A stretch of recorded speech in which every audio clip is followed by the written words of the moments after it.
मराठ्यांची राजधानी सातारा येथे मराठा योद्धा मनोज जरांगे पाटील यांची 10 तारखेला शांतता रॅली आयोजित केलेली आहे। खऱ्या अर्थानं मराठ्यांना ओबीसीच्या कोट्यातून 50% आतून आरक्षण मिळावं याच्याकरता गेले वर्षभर मराठा योद्धा जरांगे पाटील लढतायत। त्यांच्या खांद्याला खांदा लावून महाराष्ट्राबरोबर फलटणचे मराठा बांधव तेवढ्याच ताकदीने त्या ठिकाणी लढत आहेत।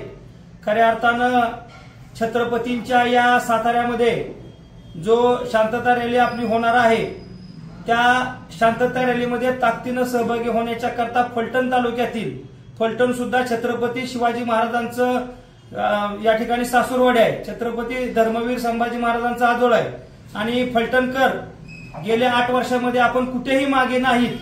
त्यामुळे येणाऱ्या 10 तारखेला आम्ही मराठा क्रांती मोर्चा फलटण तालुक्याच्या वतीनं मध्यवर्ती कार्यालयातनं तालुक्यातील सर्व मराठा बांधवांना भगिनींना आवाहन करतो की आपण ताकदीनं प्रत्येक घरातून आपण त्या ठिकाणी बाहेर येणं गरजेचं आहे। कारण ही लढाई निर्णायक टप्प्यात आहे। निश्चितपणानं शासनाला काहीतरी निर्णय एवढ्या 15 दिवसांमध्ये घेणं आवश्यक आहे।